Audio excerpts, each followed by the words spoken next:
Hello दोस्तों, आप सभी को मेरे यूट्यूब चैनल पर स्वागत है। तो आज शुक्रवार है और शुक्रवार की माँ संतोषी की मैं पूजा करती हूँ। आप सभी भी पूजा कीजिए माँ संतोषी का।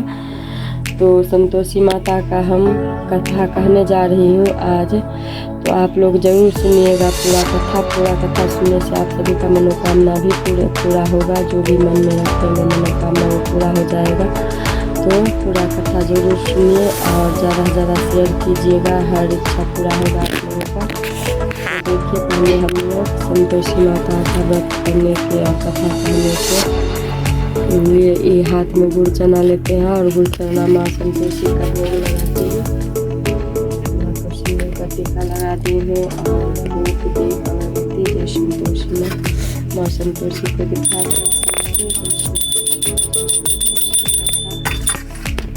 आगे चलो। और कथा इस प्रकार है माँ संतोषी का, आप लोग सब सुनिए ध्यान से और थोड़ा सा भी स्किप नहीं कीजिएगा, नहीं तो आप लोगों के साथ बुरा होगा। तो पूरा सुनिएगा कथा माँ संतोषी का, हर मनोकामना पूरा होगा। कथा इस प्रकार से है,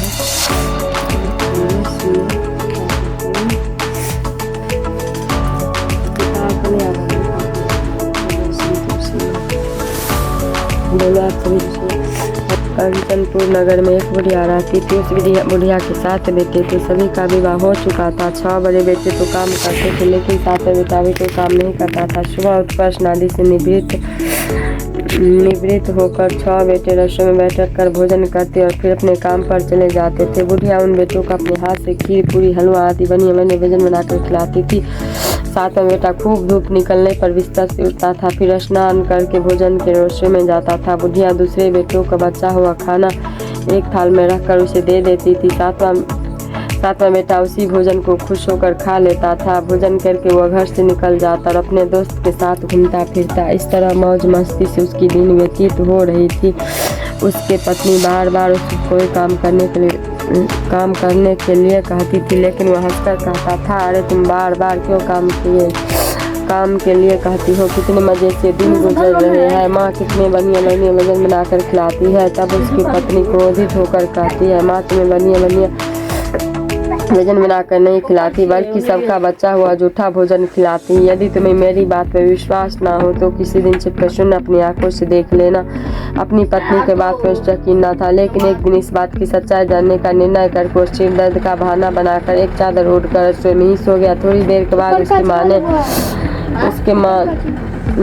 अपने वो खीर, पूरी, हलवा आदि बढ़िया भोजन बनाकर खिलाए। भोजन के बाद उन्हें लड्डू खाने को दिए। भोजन करके वे अपने काम पर चले गए। उनके जाने के बाद बुढ़िया ने उनकी थाली में बचे भोजन को एक थाली में रखा। बचे हुए लड्डुओं को टुकड़ों को एकत्र करके दोबारा लड्डू बनाया। उसके बाद बुढ़िया ने 7वें बेटे को भोजन करने के लिए कहा। उसने सोते हुए चादर के नीचे से सब कुछ देख लिया था। वह उठकर बोला, माँ मुझे भूख नहीं लगा, मैं परदेश जा रहा हूँ। बुढ़िया ने कहा, कल जाता हो तो आज ही चला जा। बुढ़िया के कठोर वचन सुनकर वह तुरंत परदेश जाने की तैयारी करने लगा। चलने से पहले वो अपनी पत्नी के पास गया। उसकी पत्नी गौशाले में गोबर के गंदे थाप रही थी। उसने जाकर अपनी पत्नी से कहा, हम जाए परदेश का कहा, तुम संतोष धर्म अपना पाल। अपने पति के वचन सुनकर कुछ गंभीर स्वर में पत्नी बोली, 2 निशानी अपनी देख दो, मंदिर शुद्ध मत विसरियो, रखियो मन गंभीर। अपनी पत्नी के वचन सुनकर वह बोला, मेरे पास निशानी के लिए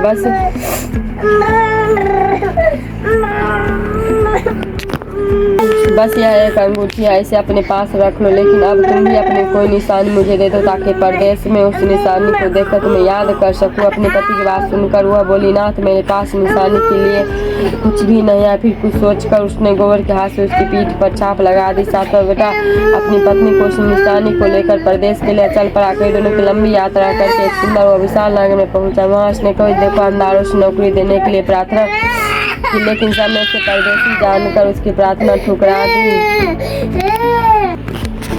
दी। निराश होकर अंत में वह एक सेठ की दुकान पर पहुंचा। उसने सेठ से भी नौकरी देने की प्रार्थना की। सेठ को एक नौकर की जरूरत थी। उस सेठ ने उसे तुरंत नौकरी पर रख लिया। कुछ ही बड़ा काम संभाल लिया। उसके व्यवहार से आने वाला बहुत प्रसन्न थे। सेठ का व्यवसाय खूब तेजी से चलने लगा। उसने उसकी मेहनत ईमानदारी देखकर उसे अपना हिस्सेदार बना लिया उससे अपना हिस्सेदार बना लिया। कुछ ही महीनों में उस लड़के ने बहुत सा धन कमाया। संयोग बस कुछ समय बाद सेठ कुछ नगर को छोड़कर दूर किसी नगर में जाना पड़ा था। सेठ अपना हिस्सेदार बना लिया। कुछ ही महीनों में उस लड़के ने बहुत सारा धन कमा लिया। संयोग बस कुछ समय बाद सेठ कुछ नगर को छोड़कर दूर किसी नगर में जाना पड़ा था। सेठ अपना हिस्सा लेकर दुकान उस लड़के को देकर चला गया। सारे व्यवसाय का मालिक वो लड़का बन गया था। उधर लड़के की पत्नी को बहुत दुख देने शुरू कर दी थी। वो हर समय बहू को जली कटी बातें सुनाती रहती थी। वह बेचारी हर समय काम पर लगी रहती थी, लेकिन फिर भी उसकी जेठानियाँ उससे कुछ न कुछ बुरा भला कहती रहती थी। सुबह होते ही बुढ़िया उस लड़के की पत्नी को जंगल में लकड़ियाँ लाने के लिए भेज देती थी। उसे आटे से निकले चोकर की रोटियाँ खाने को देती थी और नाल के कटोर में पानी पीने के लिए देती थी। वह बेचारी चोकर की रोटियाँ खाकर भी किसी से कुछ नहीं कहती थी, बस ऐसे अपने भाग्य का लेखा सोचकर चुप रह जाती थी। एक दिन वह जंगल से लकड़ियाँ काट कर लौट रही थी। उस रास्ते पर संतोषी माता का मंदिर था। उस मंदिर के पास लकड़ियों का गट्ठर जमीन पर रख वह कुछ देर आराम करने के लिए रुकी। मंदिर में उसने बहुत सी स्त्रियों की पूजा करते देखा तो उसने पूछा, आप सब किसकी पूजा कर रही है? इस पूजा के करने से क्या पुण्य मिलता है? एक स्त्री ने उसे बताया, हम सब संतोषी माता का व्रत करके उनकी पूजा कर रही है। संतोषी माता की पूजा करने से धन संपत्ति से भंडार भर जाता है, निर्धनता दूर होती है, परिवार में सब सुख शांति से रहते हैं, लड़कियों का शीघ्र विवाह होता है, निःस्वर्ग मिलता है, व्यवसाय में लाभ होता है, निसंतान के घर में संतान होती है, पति अगर परदेश गया तो संतोषी माता की अनुकंपा से शीघ्र ही घर लौटता है, न्यायालय में कोई मुकदमा चल रहा हो तो उसमें जीत होती है, धन संपत्ति में बढ़ोतरी होती है, पारिवारिक क्लेश नष्ट होता है, व्रत करने वाली स्त्री पुरुष को संतोष मिलता है, सभी मनोकामनाएं पूरी होती है। स्त्रियों से संतोषी माता के व्रत के बारे में इतना सुनकर उसने व्रत करने की विधि भी पूछी। तब एक बूढ़ी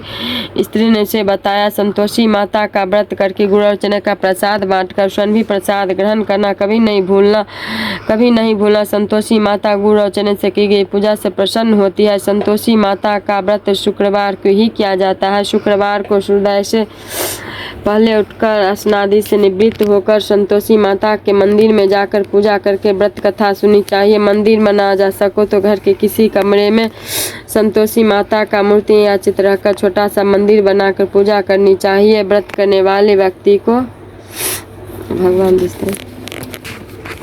उस दिन कोई भी खट्टी चीज खट्टा फल नहीं खाना चाहिए। घर में भी किसी को खट्टी चीज नहीं खानी चाहिए। संतोषी माता के व्रत के बारे में सभी बातें पूछकर सातवें बेटे की बहू ने मन में निश्चय किया, आज सारी लकड़ियां बेचकर गुड़ और चने खरीद कर आने वाले शुक्रवार को संतोषी माता की पूजा अवश्य करूंगी। उसी दिन उसने लकड़ियां बेचकर गुड़ और चने खरीदे।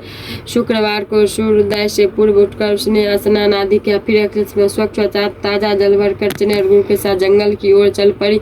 रास्ते में संतोषी माता के मंदिर में जाकर उसने संतोषी माता का विधिवत पूजा की और व्रत कथा सुनी। फिर संतोषी माता के चरणों में सिरकर प्रार्थना की, हे माता मेरे कष्ट दूर करो, मैं हमेशा तुम्हारी पूजा करूंगी। मेरा पति परदेश से सकुशल लौट आए। संतोषी माता का सुमरन करते हुए उसने आसपास वालों को गुड़ और चने का प्रसाद बांटकर थोड़ा सा प्रसाद स्वयं भी ग्रहण किया। इस प्रकार सातवें बेटे की बहू ने हर शुक्रवार को संतोषी माता का विधिवत व्रत करना आरंभ कर दिया। दूसरे शुक्रवार को उसने व्रत किया तो उसके पास पति का पत्र आ गया। तीसरे शुक्रवार को पति का भेजा हुआ रुपया आ गया।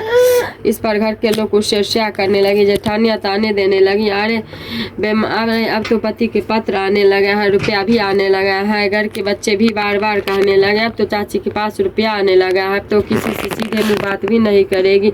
वह बेचारी सबके ताने सुनकर चुप रह जाती थी। हर शुक्रवार को संतोषी माता के व्रत करने और व्रत कथा सुनने के बाद उनके चरणों में सिरकर प्रार्थना करती थी, हे माता मैंने आपसे धन नहीं मांगा था, मैंने तो अपने पति के सकुशल लौटने की प्रार्थना की थी।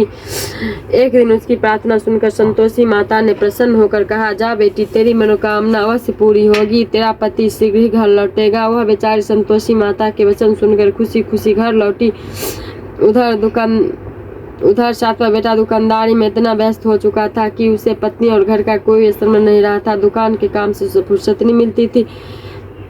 संतोषी माता उस बेटे कितने व्यस्तता देखकर बहुत परेशान हुई। तब वो सोचकर संतोषी माता ने उस बेटे को दर्शन देकर कहा, धनी शौका सो रहा है या जाग रहा है? वह बोला, हे माता, मैं जाग भी नहीं रहा, सो भी नहीं रहा, आप मेरे लिए आज्ञा करें।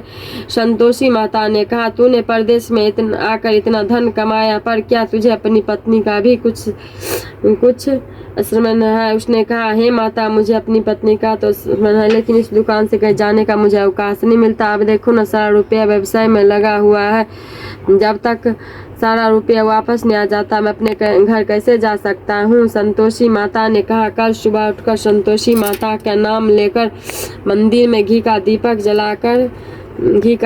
जलाकर पूजा करना, और फिर दुकान पर जाकर संतोषी माता के नाम का दीपक जलाकर प्रणाम करके काम शुरू करना। शाम होते होते उधार लिया धन लौट आएगा। इतना कहकर संतोषी माता उसके स्वप्न से अंतर्ध्यान हो गई। सुबह उठकर उसने अपने मित्र से स्वप्न की बातें कही। वो सब उसका मजाक उड़ाने लगे, लेकिन उसका मन नहीं माना। उसने संतोषी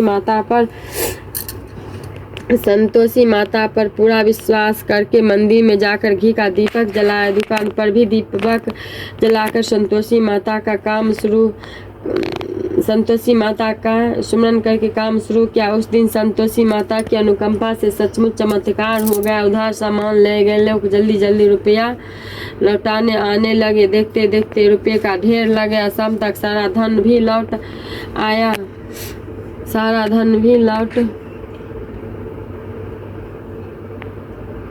शाम तक सारा धन भी लौट आया। दुकान का सारा सामान भी हाथों हाथ बिक गया। तब संतोषी माता को नमस्कार करके वह अपने घर लौटने की तैयारी करने लगा। उधर सातवें बेटे की पत्नी प्रतिदिन की तरह जंगल से लकड़ियां काटकर घर की ओर लौट रही थी। लकड़ियों का बोझ अधिक होने के कारण उसने मंदिर के पास गट्ठर उतारकर मंदिर के चबूतरे पर बैठकर थोड़ा सा विश्राम किया। तभी दूर से धूल उड़ती दिखाई दी। उसने संतोषी माता से पूछा, हे माता जी, ये धूल कैसी उड़ रही है? माँ ने प्रसन्न होते हुए कहा, तुझे तेरी पूजा का फल मिलेगा। तेरा पति परदेश से लौट रहा है, यह धूल उसके लौटने से उड़ रही है। तुम लकड़ियों के 3 हिस्से कर, एक हिस्सा नदी के किनारे रख, दूसरा हिस्सा मंदिर में रख दे, तीसरे हिस्से को सिर पर रखकर घर ले जा। तेरा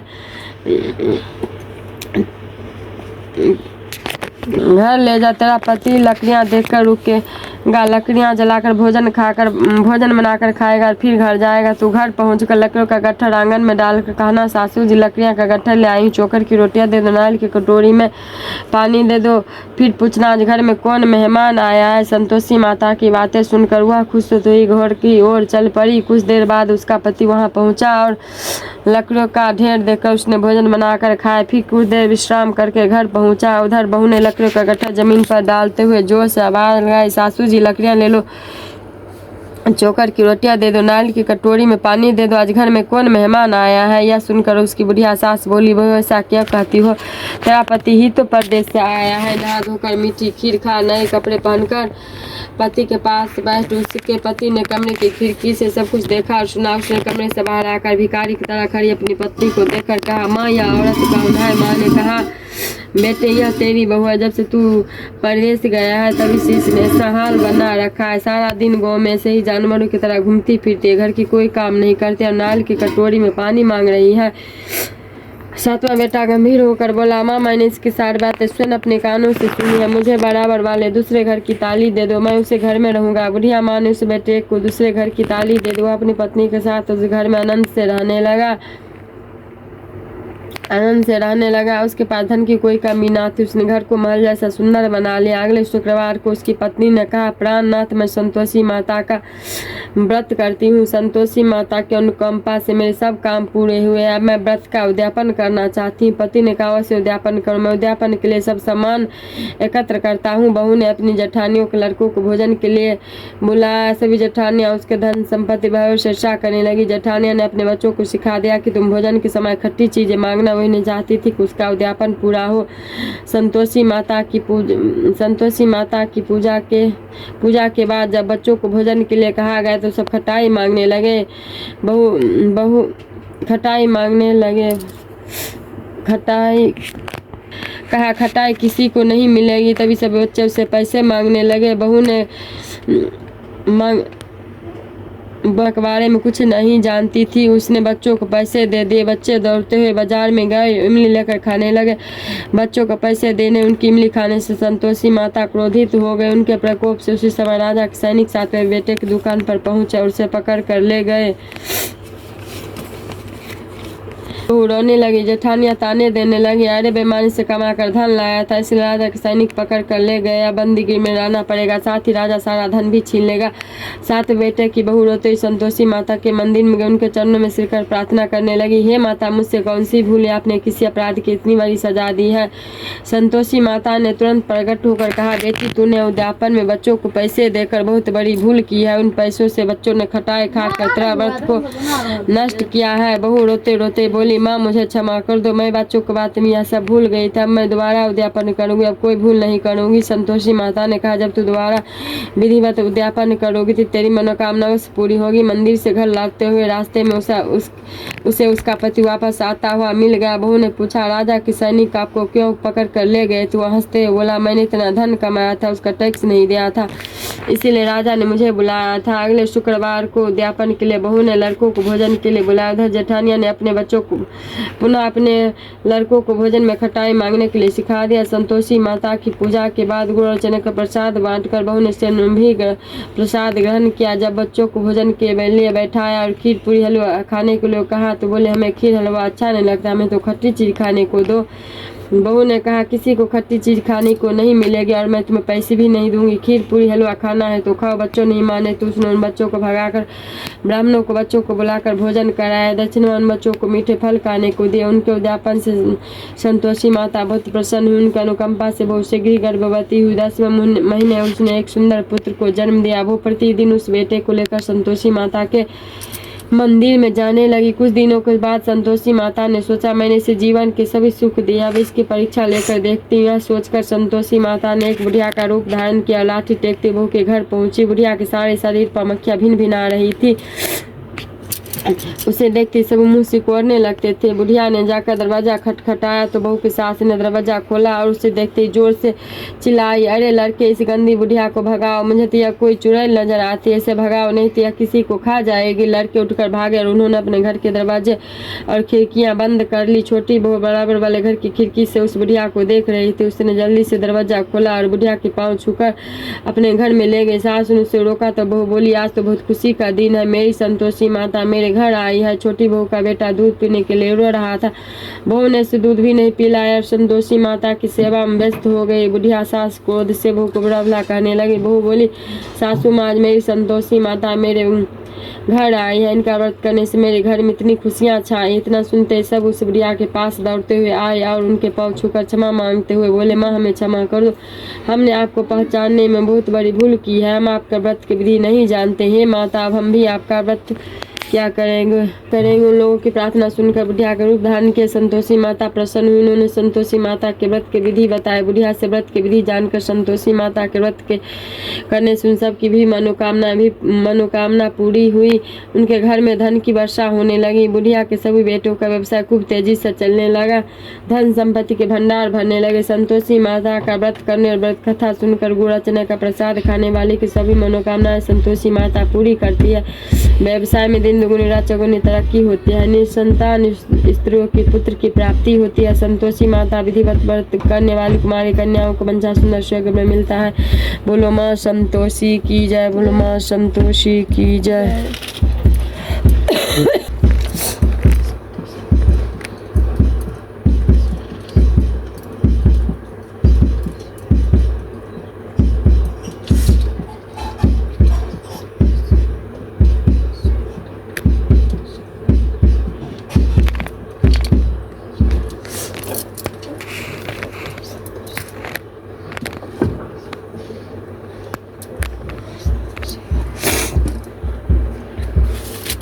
भोग लगाओ मैया योगेश्वरी, भोग लगा माँ भुवनेश्वरी, भोग लगाओ माँ अन्नपूर्णेश्वरी। मधुर पदार्थ मन भाए, थाल सजाऊं खाजा खीर, प्रेम सहित विनती करूं धर दे तुम माता करुणा गंभीर। भक्ति चना गुरु कृपाए, शुक्रवार तेरो दिन प्यारो, कथा में पधारो दुख तारो, भव मन में तेरो न्यारो, मन माने दुख तारे। भोग लगाओ मैया योगेश्वरी, भोग लगाओ माँ भुवनेश्वरी, भोग लगाओ माँ अन्नपूर्णेश्वरी।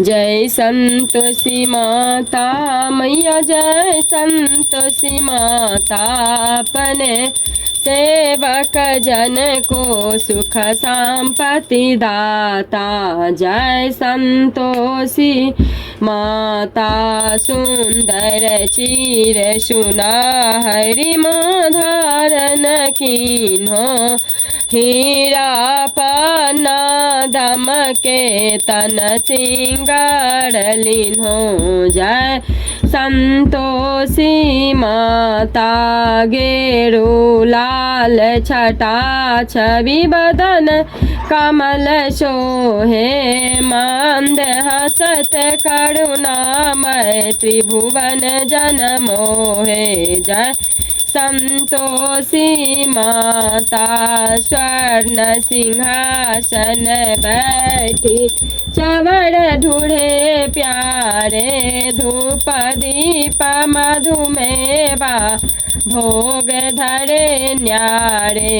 जय संतोषी माता, गुड़ और चना परम प्रियता में संतोष कियो, संतोषी कहलाई भक्तन भव दियो। जय संतोषी माता, शुक्रवार प्रिय मानते आज दिवस सोहे, भक्त मंडल आई कथा सुनत मोही। जय संतोषी माता, मंदिर जग मंदिर जगमग ज्योति, मंगल धनी छाई, बिना करे हम बालक चरणन सिर नाई। जय संतोषी माता, भक्ति भाव मैया पूजा अंगीकृत की। जय जो मन बसे हमारे, इच्छा फल दी। जय जय संतोषी माता, दुखी दलिद्र रोगी संकट मुक्त किए, मैया संकष्ट मुक्त किए, बहु घर धान्य धन भरे घर भाग्य दिए। जय संतोषी माता, ध्यान धरो जन तेरो, मन वांछित फल पायो, पूजा कथा श्रवण कर घर आनंद आयो। जय संतोषी माता, शरण गहे के लाजा रखियो जगदाम्बे, संकष्ट तुही निवारे, दयामयी अम्बे। जय संतोषी माता, संतोषी माँ की आरती जो कोई नर गावे, मैया प्रेम सहित गावे, रिद्धि सिद्धि सुख संपत्ति जी भर के पावे। जय संतोषी माता मैया, जय संतोषी माता। बोलो माँ संतोषी की। हेलो दोस्तों, सॉरी आप सभी से, मुझे तबीयत खराब है, सर्दी खांसी होता है, इस वजह से बीच बीच में दिक्कत आया, तो जो भी गलती सलती हो माँ से माफ़ी मांगती हूँ, और आप सभी को भी सॉरी मांगती हूँ। जो बीच बीच में डिस्टर्ब हुआ। आप लोग पूरा कथा ज़रूर सुनिए और हर मनोकामना आप लोग पूरा होगा। और अच्छा लगा मेरा कथा वीडियो तो चैनल सब्सक्राइब कीजिए, वीडियो ज़्यादा से ज़्यादा शेयर कर दीजिए और माँ के नाम पर ज़्यादा से ज़्यादा शेयर कीजिए। माँ से प्यार करते हैं तो, और चैनल सब्सक्राइब कर दीजिए जो नए हैं, और फुलवा ज़रूर कीजिए। हर इच्छा पूरी होगी। तो तब तक के लिए थैंक यू, बाय बाय।